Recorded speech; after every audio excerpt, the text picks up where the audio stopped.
Olá, bem-vindo você mais uma vez, meu querido amigo aluno, bem-vinda também, minha querida amiga aluna. Vamos prosseguir ao comentário do nosso simulado 2 para a Polícia Federal, questões criadas com muito carinho, muito açúcar e muito ódio no coração, para você poder responder em casa, tentar responder e, claro, para que nós possamos aprender. Eu vou repetir isso várias e várias vezes. Todos os simulados que eu crio são para aprender, são para você conhecer mais alguma coisa, para poder ir para a prova com mais um pouco de conteúdo. Então, não é só para testar seu conhecimento, óbvio, é também para testar o seu conhecimento, mas em muitos casos eu crio apenas para trazer novos conceitos e permitir explicar novas coisas para vocês. E você, se não sabe onde adquirir esse material, né, vem aqui, ó, aqui nas minhas redes sociais, professor João Antônio, dá um oi lá, professor, eu vi seu vídeo no YouTube, né, dessa correção que o senhor postou, eu queria saber exatamente como adquiro os simulados. Aqui no meu site, no www.professorjoaoantonio.com.br, existe um curso com 4 simulados do Sebrasp, 4 simulados criados por mim. Este é o segundo. Já tem um postado com todos os comentários de cada questão. Todos os simulados têm 36 questões, igual a prova da PF. E nós vamos abordar com delicadeza cada questão. Se você quiser ver como é o processo de correção das questões, assista esse vídeo até o final. E se gostar, dê um like. Se gostar, compartilhe aí com seus amigos. Nós vamos responder a 3 questões, a 16, a 17 e a 18. Em cada vídeo eu respondo 3 questões. Se prepare, porque tem algumas aqui que são muito gostosas de responder. Tá?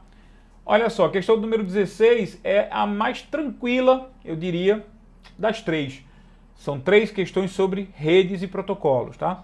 O SNMP, ou Simple Network Management Protocol, ou Protocolo de Gerência Simples da Rede, é um protocolo de aplicação da pilha TCP/IP, que oferece configuração dinâmica de terminais, concessão de endereço IP de host, máscara de subrede, default gateway, número IP de um ou mais servidores DNS, sufixos de pesquisa DNS e número IP de um ou mais servidores WINS. Na verdade, o protocolo da camada de aplicação da pilha TCP/IP, que oferece configuração dinâmica de terminais, se bem que a palavra terminal não deveria ser usada aqui, mas tudo bem, com concessão de endereços IP. Meu amigo, quem é que concede endereço IP?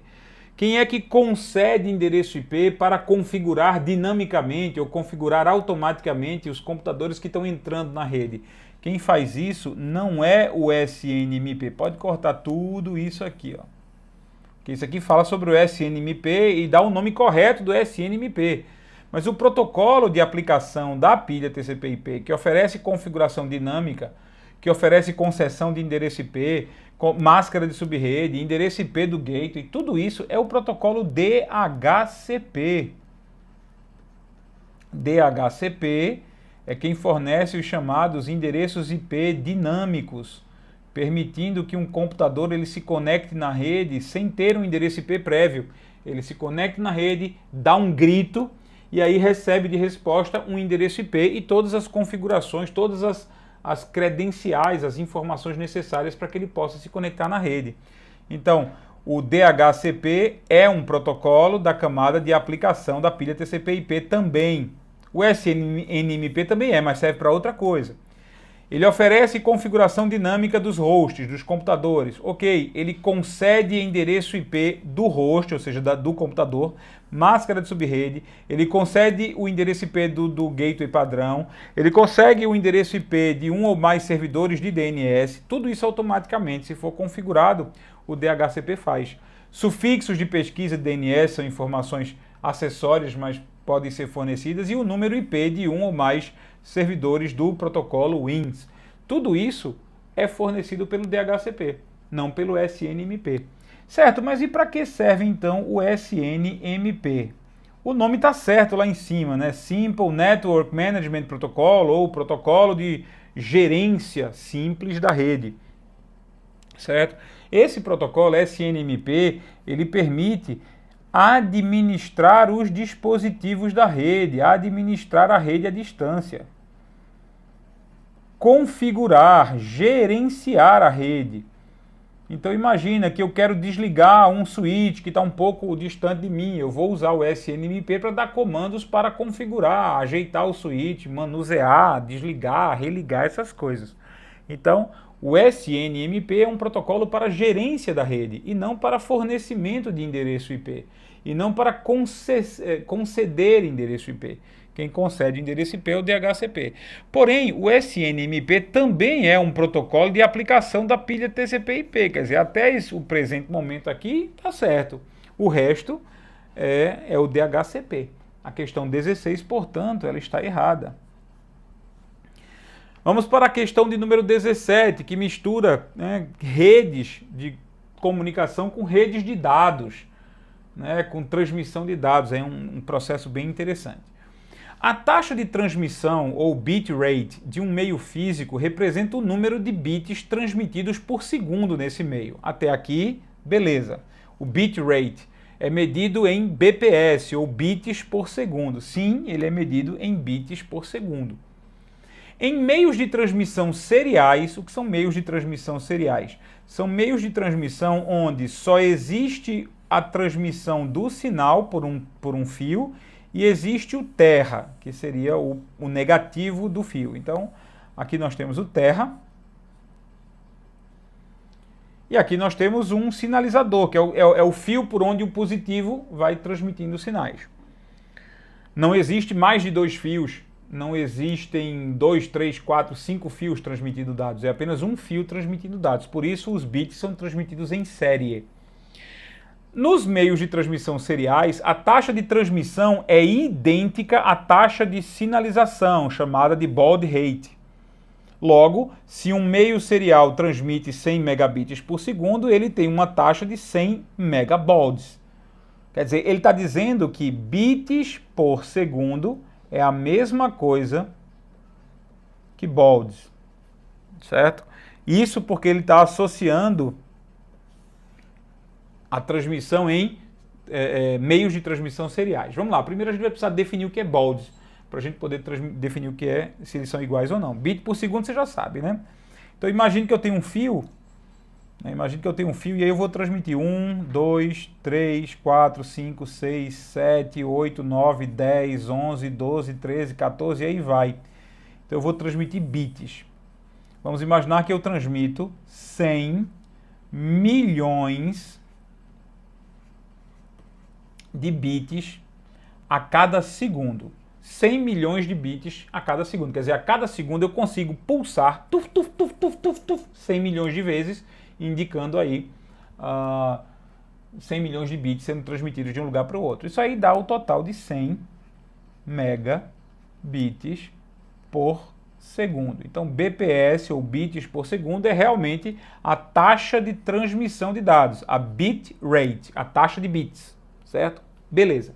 O que acontece é que a forma como ele é transmitido pode equivaler aos bauds ou não. Quer ver? Vamos dar um exemplo. O que é? Eu vou fingir a transmissão de um sinal como esse, certo? Então, 0, imagina aqui que a onda está na posição mais baixa, 0 volts, e aí eu de repente subo para 5 volts. Depois eu desço para 0 volts. Depois eu subo para 5 volts, mantenho 5 volts, mantenho 5 volts, desço para 0 volts. Subo para 5 volts, mantenho 5 volts, desço, subo, desço e aí vai. Então, entenda, é possível, existe um limite na quantidade de variações de estado da energia elétrica numa transmissão. É mais ou menos isso, ó. Quantas vezes eu consigo mudar a sinalização do meu canal?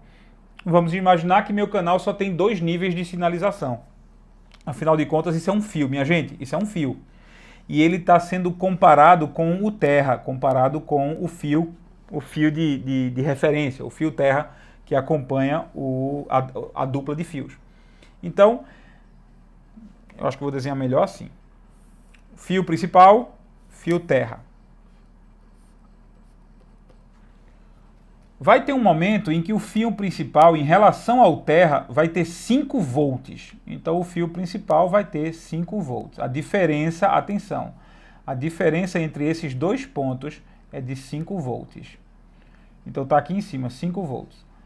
De repente, eu paro de transmitir sinal de 5 volts. Então a diferença entre os dois fios agora é 0 volts. E fica aqui mais um pouquinho. E de repente eu posso voltar a fazer 5 volts. E de repente eu posso voltar a fazer 0 volts. 5, 0, 5, 0, 5. Essa taxa de alteração de sinalização entre 5 e 0 volts, quantas vezes eu consigo mudar a sinalização por segundo, é chamada de baud rate. Então a taxa de baudes, a baud rate, é quantas vezes por segundo eu posso mudar a sinalização. Certo? Então imagina, se eu não precisasse mudar toda vez, tem vezes que eu não preciso mudar a sinalização, ok, eu mantenho aqui no 1. Mas se eu precisasse mudar a sinalização toda vez, quantas vezes eu posso mudar a sinalização por segundo sem que haja uma interferência, sem que os sinais, eles, por exemplo, façam isso? Se a mudança for muito brusca, eu desci, logo em seguida subi, talvez o objeto que está recebendo o dado entenda que não houve variação. Então, em vez de ele entender 1, 0, 1, ele vai entender tudo como 1, 1. Só isso. Ele não vai ver essa mudança tão rápida que foi essa mudança. Então, fisicamente falando, o sistema de transmissão ele tem que ter um limite de balde, um limite de transmissão, de mudança de estado, para que o receptor do outro lado lá não confunda o que ele recebeu. É basicamente como uma pessoa que está falando, vê. Tem pessoas que falam palavras tão juntas, bem rápido, assim, como se estivesse narrando um jogo de futebol, e às vezes eu não entendo o que ele está falando. Então imagina, tem pessoas que não dão espaços entre as palavras quando falam. E aí a pessoa que está ouvindo, ela pode ficar completamente confusa e não entender o que foi que o cara disse. Então é isso, a gente tem que se preocupar não só com o que o 0 e 1 quer dizer, mas como a forma física de transmitir o 0 e 1. Qual é a forma física de transmitir o 0 e 1? E isso é a baud rate. A baud rate é basicamente a taxa por segundo de quantas vezes o sinal elétrico pode mudar de sinalização. Ele pode mudar de estado, tá? Aí, então deu para perceber aqui, João. Eu acho que eu percebi, eu entendi. Veja, se isso aqui é 1, e isso aqui é 0, isso aqui é 1, isso aqui é 0, isso aqui é 1, isso aqui é 0, então realmente a cada mudança a gente transmite um bit, a cada mudança a gente transmite um bit. Então eu posso dizer que um sinal que transmite a 100 megabits por segundo, ele tem uma taxa de 100 megabauds. Eu posso dizer isso, eu posso afirmar. Não, você não pode. Você não pode afirmar, por quê? Porque nesse caso aqui, a gente tem uma sinalização de 1 bit. Ou seja, cada estado, o estado 5 volts refere-se a 1. O estado 0 volts refere-se ao bit 0. O estado 5 volts refere-se a 1. Então nós só temos dois estados. O estado 5 volts, que refere-se ao bit 1, e o estado 0 volts da transmissão, que refere-se ao bit 0. Nós só temos dois estados, mas não é isso a única opção. Veja só, você pode ter um balde, mudar de estado, mas transmitir 2 bits por estado. Quer ver? Vamos ver essa transmissão aqui. Aqui eu tenho o fio terra e aqui eu tenho o fio principal, o fio onde está o sinal, certo? Vamos imaginar que a transmissão, a diferença de potencial que existe entre esse ponto e esse pode ser os seguintes estados. Menos, vamos lá, 0 volts, aliás, perdão, 0 volts.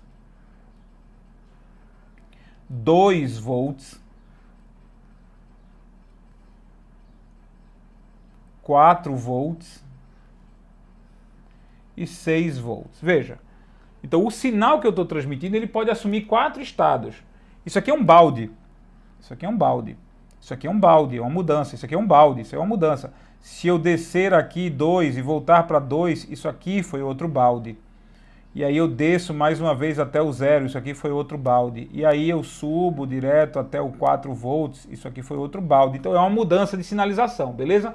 Mas olha só, aqui eu tenho 4 estados. Que tal dizer, representar ou codificar que quando eu estou no 0 volts eu queria transmitir 0, 0. Quando eu estou no 2 volts eu queria transmitir 0, 1. Quando eu estou no 4 volts eu queria transmitir 1, 0. E quando eu estou no 6 volts eu queria transmitir 1, 1. Pronto. Então, a cada balde, a cada mudança de sinalização, eu posso transmitir 2 bits. Então, voltei aqui e passei a transmitir 0,1. Nesse estado aqui, o meu receptor entende que eu transmiti 0,0. E nesse estado aqui, o meu receptor vai entender que eu transmiti 1,0. Veja, eu tive 1, 2, 3, 4, 5, 6, 7 mudanças de sinalização, de voltagem, 7 baldes, e transmiti 2 bits a cada um. Então eu transmiti ao término, nesse ponto aqui, eu já transmiti 14 bits. Então, 1, 2, 3, 4, 5, 6, 7, 8, 9, 10, 11, 12, 13, 14. Pronto, 14 bits. Tá vendo? Aqui eu estou transmitindo 2 bits por balde. 2 bits por sinalização. Então eu não posso dizer que 100 megabits por segundo é a mesma coisa sempre que 100 megabaldes. Não. Se eu estiver transmitindo 1 bit por balde, ok. Se eu estiver transmitindo 1 bit por balde, ok. Então 100 megabits é igual a 100 megabaldes. Mas aqui, se eu tiver uma taxa de 100 megabaldes, baldes, não fica balde, fica parecendo um balde, né? Um balde de água, né? Não é um balde. Megabaldes, eu vou ter uma taxa, nesse caso aqui de cima, eu vou ter uma taxa de transmissão de 200 megabits por segundo. Certo? 200 megabits por segundo. Então, eu não posso afirmar que, só porque a transmissão é serial, a taxa de transmissão de bits é igual à taxa de sinalização. Não, não é. Depende de quantos bits eu transmito por balde. Nesse caso aqui, eu estou fazendo uma transmissão serial, mas a taxa de transmissão de bits é 2 vezes maior do que a taxa de baldes, porque eu transmito 2 bits por balde. Aí eu posso fazer 3 bits por balde? Claro que pode. Se você usar 8 versões, vamos dizer assim, se você usar 8 versões, 8 estados, né, vamos imaginar esses 8 estados aqui. Então, 0 volt significa 000. 1 volt significa 001. Subiu para 2 volts significa 010. 3 volts, 011, 4 volts, 100, 5 volts, 101, 6 volts, 110, 7 volts, cadê? 7 volts, 111. Então eu tenho 1, 2, 3, 4, 5, 6, 7, 8 possíveis sinalizações. Se o meu sinal pudesse ser transmitido com 8 sinalizações diferentes, 8 voltagens diferentes, e o receptor conseguir receber, então ele vai entender cada estágio de voltagem desse, de sinal, de diferença de potencial, como sendo 3 bits. E aí, se eu tiver, nesse caso, uma taxa de 100 megabaldes, eu vou ter o equivalente a 300 megabits por segundo. Ok? Então lembre-se, balde é a taxa, é a mudança de estado de uma voltagem para outra. É a mudança física de transmissão. É quando você aumenta a voltagem. Por exemplo, eu estou aumentando agora o volume da minha voz. Você consegue captar diferenças no volume da minha voz. Então, se o receptor, se o fio puder transmitir mais de um valor, vários valores, não só alto e baixo, não só existe, não existe, tiver vários valores, aí a gente consegue transmitir vários bits por cada balde. A questão, portanto, está errada. Bem técnica essa, viu? Está errada. Questão de número 18. Quando um computador ou outro dispositivo se conecta a uma rede, o host cliente DHCP envia um pacote UDP em broadcast destinado a todas as máquinas, com uma requisição DHCP. E aponta para a porta 67. Ficou estranho esse a porta junto ali, né? Qualquer servidor DHCP na rede pode responder à requisição na porta 68. Então veja só, imagine que eu tenho uma rede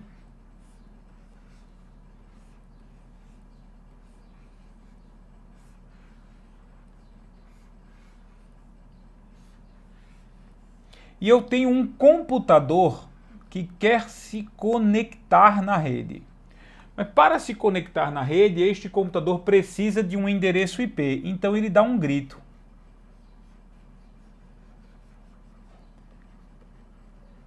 Quero um IP, pelo amor de Deus. Pronto, ele dá um grito. Esse grito, ele é transmitido, então, vamos ver aqui, quando um computador ou qualquer outro dispositivo se conecta a uma rede, quando ele inicia o processo de conexão à rede, se ele não tiver um endereço IP, faltou só citar isso, mas isso é besteira. Se ele não tiver um endereço IP fixo, ele vai pedir um. Então ele vai criar um pacote, no protocolo DHCP. Esse é o chamado DHCP Request, ou requisição DHCP. Ele vai fazer um pedido. Eu preciso de um endereço IP, meu endereço MAC é esse. Então ele tem endereço MAC, né? Endereço físico de placa de rede ele tem. Então, meu endereço MAC é esse. Por favor, se vocês tiverem como me dar um endereço IP, por favor me deem. Então ele manda isto para a rede. Mas para quem? Ele manda para qual computador? Ele não manda para nenhum computador específico, ele manda para todos, o que a gente chama de transmissão em broadcast. Transmissão para todos, certo? Então, o cliente DHCP, ou seja, o programa DHCP cliente que fica no computador que está entrando, ele envia um pacote UDP em broadcast. Lembrar que este DHCP request, ele usa como protocolo de transporte o UDP e não usa o TCP. O UDP é mais rápido, o UDP tem menos sobrecarga. E não precisa de conexão prévia, não precisa estabelecer uma conexão prévia. Por isso que o UDP é necessário aqui. O TCP não seria possível. O TCP, nesse caso, não seria possível porque o TCP exige uma conexão. E para haver uma conexão, eu vou precisar ter o IP dos dois previamente. Né? Então, já precisa, o estabelecimento de conexão necessita passar por baixo com um endereço IP específico, né? Tanto de origem como de destino. Então, não tem como fazer isso via TCP. É por UDP mesmo, já que o UDP não pede conexão. Não estabelece conexão. Certo? Essa requisição DHCP Request, usa a porta 67. Na verdade, essa é a porta antiga. Existe uma porta agora que, se não me engano, é 547 ou é 546. Eu vou lembrar disso e trazer para vocês a nova porta do DHCP. Mas a porta 67 ainda é utilizada. Se houver um servidor DHCP na rede aqui e um servidor DHCP na rede aqui, qualquer um dos dois pode responder. Não tem um que responda prioritariamente. Então, o servidor DHCP que recebeu essa mensagem, ele vai dizer assim, olha, eu tenho aqui um endereço IP útil para você, é 192.168.50.12. Pronto, esse é o endereço IP que está vazio aqui, está livre, e eu estou concedendo ele para você.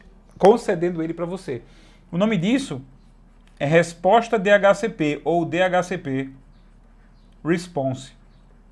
E a resposta DHCP, que é o que concede o endereço IP dinâmico a quem pediu, ela é respondida sempre na porta superior, na porta imediatamente superior à porta que fez a requisição. Então, se a requisição foi feita na porta 67, a resposta DHCP vai ser feita na porta 68, o que torna a questão 18, apesar de muito técnica, correta.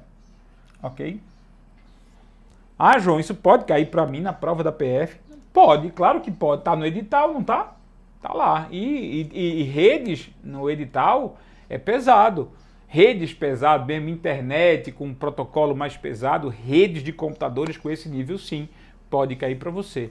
E aí, a gente tem que se preparar, né? Um grande abraço, a gente se vê a partir da questão número 19 no nosso próximo vídeo. Até lá. E não se esquece, João, eu queria fazer todos esses simulados, eu queria ter essas informações aqui, ó. Ah, não é aqui, eu errei.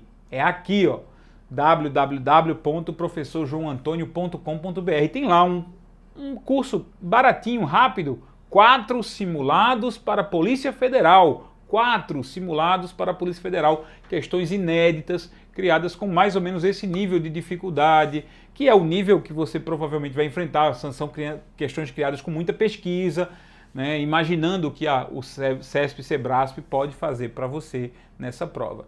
Prepare-se, eu gostaria de ter sua companhia.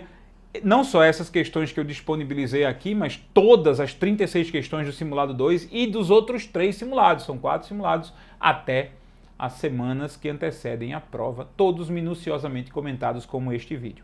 Um grande abraço, a gente se vê, até lá.